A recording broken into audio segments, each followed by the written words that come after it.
سلام، من علی شربتی به همراه رفیق گلم داوود روستا قراره که به زبان طنز یه سری بزنیم از روی بیکاری به رمانای برتر دنیا. این قسمت جنگ و صلح.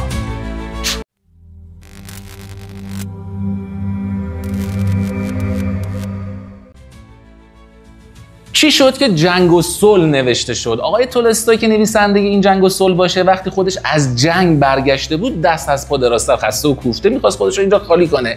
گفت بهترین چیز قلم و کاغذه. اومد شروع کنه به نوشتن. گفت آقا من نمیخوام بنویسم، یه 20 صفحه می‌نویسم تموم میشه. مثل اون آدمایی هستن که نمیخورم بعد یهو میان یه دیگو تموم میکنن، بعد ازشون بترسی. اینم نمیخواست بنویسه یهو اومد 2-3 جلد کتاب نزدیک 2-3 هزار صفحه داستان نوشت. حالا چرا میگم 2 یا 3 هزار صفحه؟ چون تو زبان‌های مختلف تعداد صفحات و تعداد کلمات و تعداد جلدها فرق میکنه. روسی یه تعداد، فارسی یه تعداد، انگلیسی یه تعداد. تو این داستان تا دلت بخواد آدمای مختلف ریخته است. یعنی تولستوی از کنار هر کسی رد شد تبدیلش کرد به شخصیت، آوردتش تو این داستان. یعنی یه پا جنگ و صلح بین شخصیت‌ها. 570-80 تا شخصیت مختلف وجود داره که ما 3 تاشو انتخاب کردیم و قرار داستان رو با اینها پیش ببریم.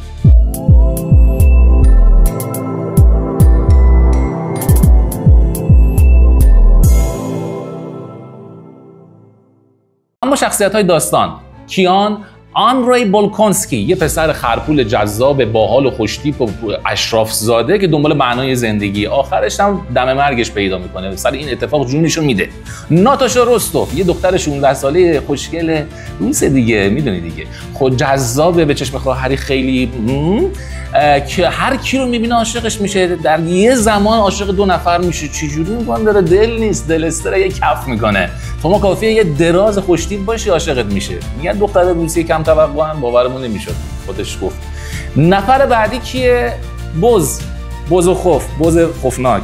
واقعا چاق بود. پیر بوزوخوف، یه شخصیت چاق، تنبل، دست با چلفتی، اما حرومزاده. صفتش نیست، واقعا حرومزاده بود. پسر نامشروع یه خرپولی بود. بعد اون خرپولم خیلی دوستش داشت. تمام ارثش رو تقریبا دیگه میزنه به نام این بنده خدا. یهو یه شبه میشه خرپول روسیه. همه بهش احترام میذارن. حالا بریم توی داستان ببینیم چه خبره.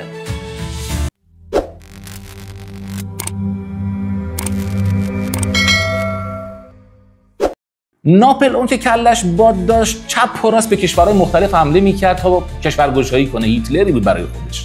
زده بود اتریش رو هم بگیره دیگه. مردم روسیه و اشراف‌زاده‌های روسیه گفتن که اگه جلوشو نگیریم پس فردا میاد روسیه، پدر ما رو در میاره، ارتش بفرستین اتریش. اینجوری میشه که افسر ارشد اتریش میشه یه روس.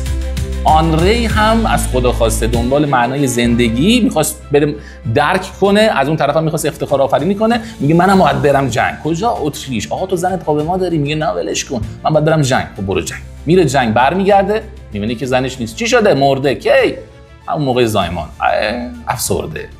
بعد از مدت ها، بعد از 3-4 ماه افسردگی خونه نشینی، توی یک گود نایت پارتی که میره همه همه اشراف‌زاده هستن، یکی رو میبینه عاشقش میشه. یه دختر 16 ساله جذاب. کیه؟ ناتاشا روستوف.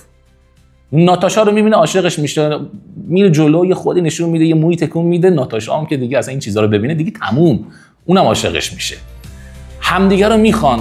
پدر آندری این وسط مخالفت میکنه، میگه بابا این 16 سالشه، میخوای بری شوهرش بشی یا پدرش بشی؟ بابا ول کن، داری اشتباه میکنه. میگه نه پدر، من میخوام ازدواج کنم، معنی زندگیم کامل بشه. این کلا دنبال معنای زندگی بود، نمیدونم چرا.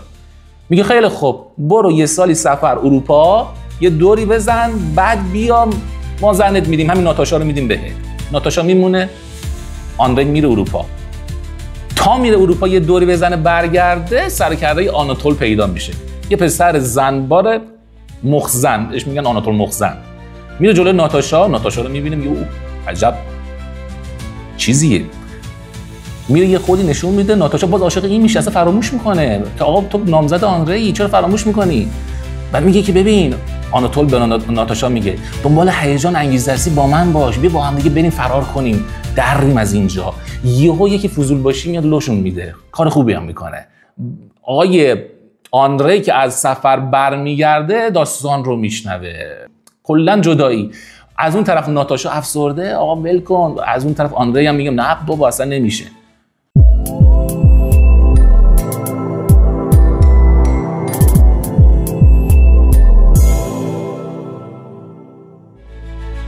ناپلئون آخرش به روسیه حمله میکنه، آندری هم میره جنگ با ناپلئون. از اون طرف ناتاشا هم یهو پرستار میشه، میره جنگ که به عنوان پرستار خدمت کنه، تپ کنم پرستارم تو باشی، این داستانا. از اون طرف یه سرکله یه نفر دیگه هم پیدا میشه، کی؟ بوزوخوف، همون پول داره تازه به دنیا رسیده.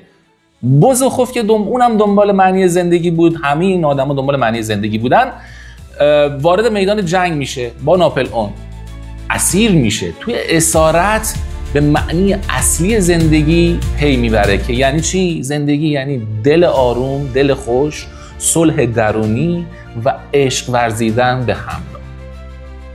اون بعد از جنگ، بعد از اسارت یهو برمیگرده، ناتاشا رو میبینه. ناتاشا افسرده، داغون، میگه چی شده؟ میگه چی؟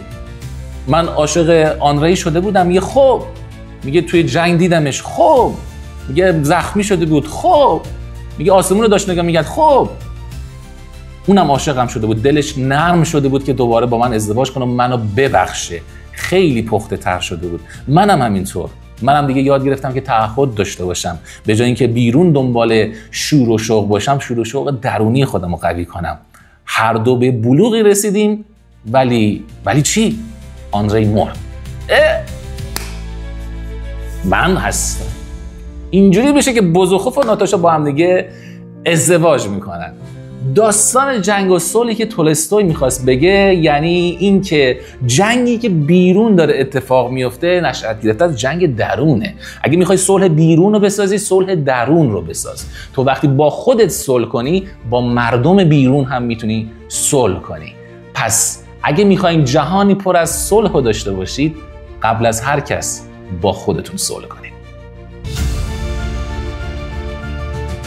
اینم از رمان جنگ و صلح. تا رمان بعدی و کلیپ بعدی کانال ما رو دنبال کنید، اتفاقات قشنگی قراره بیفته. اگه پیشنهادی هم داری کامنت کن. خداحافظ.